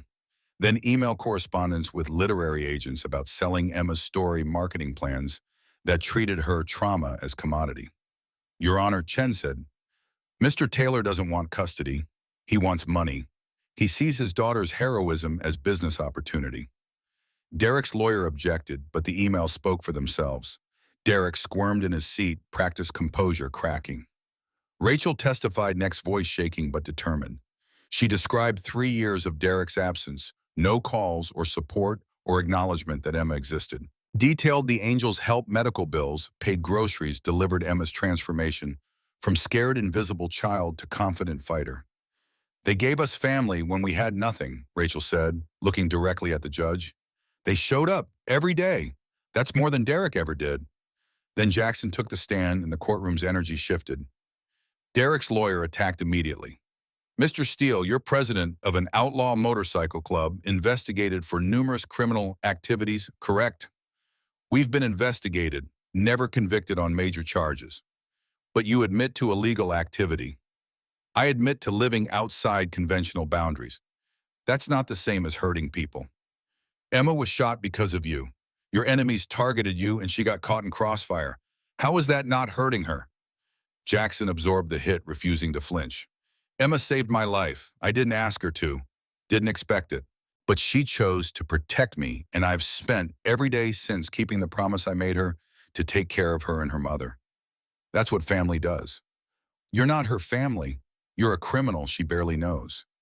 I'm the man who held her while she bled out, who stayed with her through surgery, who shows up for homework and nightmares and parent-teacher conferences. Biology doesn't make Derek her father. Showing up does. The lawyer tried another angle. Your club recently split. You lost multiple members over Emma. Doesn't that suggest your involvement with her is problematic? It suggests change is hard. Some brothers couldn't accept that we could be better. They left. The ones who stayed understand what Emma taught us, that real strength is protecting the vulnerable, not pretending we don't care. Derek's lawyer kept pushing, but Jackson held ground, answering every question with steady certainty that caring about Emma wasn't weakness. Then Chen called unexpected witness. The defense calls Vincent Kane. Murmur rippled through courtroom as preacher stood walking to witness stand with his cane, wearing his patch, again for first time in weeks. Derek's lawyer looked confused, clearly not expecting testimony from an angel who'd publicly split from Jackson. Chen established preacher's credentials, founding member, 50 years in motorcycle clubs, witnessed every variation of outlaw life. Mr. Kane, you recently left the Reno charter over their involvement with Emma Taylor. Why are you here today? Preacher looked at the judge, then at Emma sitting beside her mother. Because I was wrong about Emma, about what protecting her means. Can you explain? 32 years ago, I had a grandson, Mikey. His parents died and I was supposed to raise him. But I was scared of failing him, scared the club's violence would hurt him, scared of caring that much. So I sent him away. Preacher's voice roughened. Told myself it was protective. Really, I was a coward. The courtroom went absolutely silent. Mikey grew up hating me, thinking I didn't want him. And I didn't want the responsibility, the vulnerability, the fear that comes with loving someone that much. He died 5 years ago, never knowing I cared. Preacher wiped his eyes unselfconsciously. When Jackson chose Emma, I saw him making my mistake, thought caring would destroy him, weaken the club. So I tried to stop him. What changed your mind? Watching him refuse to walk away even when it cost him brother's reputation everything. Realizing he was doing what I couldn't, choosing love over fear, choosing to be strong enough to care. Preacher looked directly at Derek. That man wants custody because Emma's profitable. Jackson wants her safe because she's family. That's the difference. Derek's lawyer stood. Objection. This is emotional manipulation, not relevant testimony. Judge Reynolds studied Preacher for a long moment. Overruled. Continue, Mr. Kane. Your Honor, I've spent 50 years in motorcycle clubs, seen the worst humanity offers. But what Jackson and his brothers are doing for this little girl, that's the best. Don't punish them for it. Don't let this coward, he pointed at Derek, take her because he smells money. Emma deserves better. Chen let that sit, then called his final witness. The defense calls Emma Taylor. Emma walked to the stand looking terrified, hands clutching something wrapped in construction paper. Judge Reynolds smiled gently, trying to ease her fear. Emma, do you know why you're here? Yes, ma'am. Derek wants to take me away. And how do you feel about that? Emma looked at Derek, then at Jackson, then back to the judge. I don't want to go with him. I want to stay with Mom and my dad. Derek's lawyer jumped on that. Your Honor, she's confused. Mr. Taylor is her biological father. I'm not confused, Emma said, voice gaining strength. Derek is my father because of DNA, but Reaper's my dad because he shows up. She unwrapped the construction paper, revealing handmade book crayon drawings, careful kid handwriting pages stapled together. I made this. Can I show you? Judge Reynolds nodded, curious. Emma opened the book, displaying each page while describing it. Page 1 showed the shooting in childish but vivid detail. Page 2 depicted hospital room with Jackson holding her hand. Subsequent pages showed homework, help birthday party brothers, teaching her things Rachel and Jackson and Emma together as family. Near the end came page showing empty chair at dinner table. This is where Derek would sit if he ever showed up, but he never did. Final page showed all the angels surrounding Emma in protective circle, crude but powerful representation of chosen family. Family isn't who you're born to, it's who chooses you every day. Judge Reynolds read the entire book, taking her time, occasionally wiping her eyes. When she finished, she looked at Emma with expression that held understanding. Emma, this is beautiful. You made this yourself. Yes, ma'am, I wanted you to understand. The judge looked at Derek, then Jackson, then back to Emma. I understand perfectly. She called, recessed, disappeared into chambers for 30 minutes that felt like years. When she returned, her expression held decision. I've presided over hundreds of custody cases. Most involve two biological parents fighting over a child. This case is different. She looked directly at Derek. Mr. Taylor, you are Emma's biological father, but biology doesn't grant custody. Parenthood is earned through consistent presence, sacrifice, putting the child's needs first. You failed to do that. Derek's lawyer started to object, but the judge held up her hand. The evidence shows you abandoned your family 3 years ago, provided no support, financial or emotional. Your sudden return coincides suspiciously with Emma's media attention, and your communications with literary agents prove your motivation is financial, not paternal. She turned to Jackson. Mr. Steele, your lifestyle concerns me. Your club's recent instability concerns me. But what I see clearly is a man who has consistently shown up for this child, who has sacrificed reputation, membership, and stability to keep a promise. Finally, she addressed Emma. And this young lady has spoken eloquently through her testimony and through this remarkable book. She knows who her family is. Judge Reynolds picked up her gavel. My ruling, full custody remains with Rachel Taylor. Derek Taylor's petition is denied. All parental rights terminated. Mr. Taylor is ordered to cease media contact regarding Emma and prohibited from monetizing her story in any form. Rachel sobbed. Emma sat very still, processing. Furthermore, the judge continued, I'm expediting adoption proceedings for Jackson Steele. Emma deserves legal recognition of what she already knows: he is her father. In 30 days, Emma Taylor will legally become Emma Steele. Court adjourned. The gavel fell. Derek erupted, shouting objections, but security escorted him out. His lawyer followed, already calculating appeals that wouldn't succeed. Outside, Rachel hugged Emma so tight the kids squeaked. Jackson stood back, giving them a moment, until Emma pulled away and launched herself at him. "We won," she whispered. "You won. That book, that testimony, that was all you, little fighter." Preacher approached, slowly stopping a few feet away. "Congratulations. You did good." Jackson extended his hand. Preacher took it, and something fundamental healed between them. "Come back to church tomorrow. Got a chapter to rebuild." Already planning on it. Over next 3 days, 8 of the 12 brothers who'd left with Preacher returned sheepish and apologetic. Viper and 3 others stayed gone, started their own small chapter in Carson City, pride preventing reconciliation. Jackson let them go without anger, understanding some men couldn't bend. 30 days later, the same courthouse hosted adoption ceremony. All 38 brothers attended wearing clean cuts, bringing respectful solemnity to proceedings. Community members filled remaining seats. Morton the cop, Chen the lawyer, even Jennings from school board come around after watching Emma's courage in court. Emma wore her purple dress and leather jacket, holding Rachel's hand on one side and Jackson's on the other. Judge Reynolds smiled as she read the order. "Emma Rose Taylor, from this day forward, you are Emma Rose Steele. Mr. Steele, you are now her legal father. Congratulations to this beautiful, unconventional, extraordinary family." Gavel fell and the courtroom erupted in cheers. Outside, 38 motorcycles lined the street. The reunited Chapter Plus preachers returned brotherhood whole again, minus the few who couldn't change. They formed convoy escort engines, rumbling triumph riding through Reno, while Emma sat on Jackson's bike, grinning so wide her face hurt. People waved from sidewalks. Shop owners stepped out to watch. Kids pointed excitedly. The angels weren't feared anymore. Respected, maybe. Understood, definitely.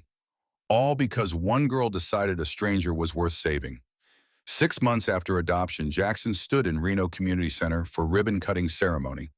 The Angels had partnered with City Council for youth outreach program, scholarships for at-risk kids mentorship, through brothers who'd learned protecting the vulnerable mattered more than maintaining reputation. First annual Emma Steele Youth Courage Award, the banner read. Preacher spoke his voice, carrying authority earned through 50 years of living hard and learning late. 50 years ago, I helped found the Reno HELLS Angels. We were outlaws, rebels, men's society rejected. He paused, looking at Emma standing with her family. But we forgot why we started writing to protect people who couldn't protect themselves. A girl named Emma reminded us. She saved our president's life, and in doing so, she saved all of us. Emma presented the first scholarship to Marcus Thompson, 14-year-old kid from rough background she'd been tutoring. The brothers had given him job at their shop, shown him that mechanics and honor could coexist. That evening, Jackson found Rachel and Emma on their balcony, bigger apartment now, safer neighborhood, Rachel managing books for 3 angel-owned businesses. But they'd kept the balcony tradition. Sunset painted Reno in gold and purple, Emma's favorite colors. "Dad," she still tested the word, sometimes savoring how it felt. "Do you ever think about that day, the shooting? Every single day." "Do you wish it never happened?" Jackson thought carefully, choosing honesty over comfort. "I wish you never got hurt. Wish you never had to be scared. But I don't wish we never met. That moment changed everything. Gave me a family. Gave me purpose. Reminded me who I wanted to be." Rachel took his hand, fingers lacing together with easy familiarity. "Gave all of us a second chance." Emma leaned against him, content and safe. "Preacher told me something yesterday. He said I saved your life twice. Once with my body, once with my heart." "What did he mean?" "First time you pushed me out of the way of a bullet. Second time you showed me how to live instead of just survive. Showed all of us." Emma considered this with the seriousness she brought to important questions. "Then we saved each other, because you showed me the same thing." Jackson pulled her close. This kid who'd transformed from invisible to essential, who taught nearly 40 outlaws that real strength meant caring enough to be vulnerable. "Yeah, little fighter, I guess we did."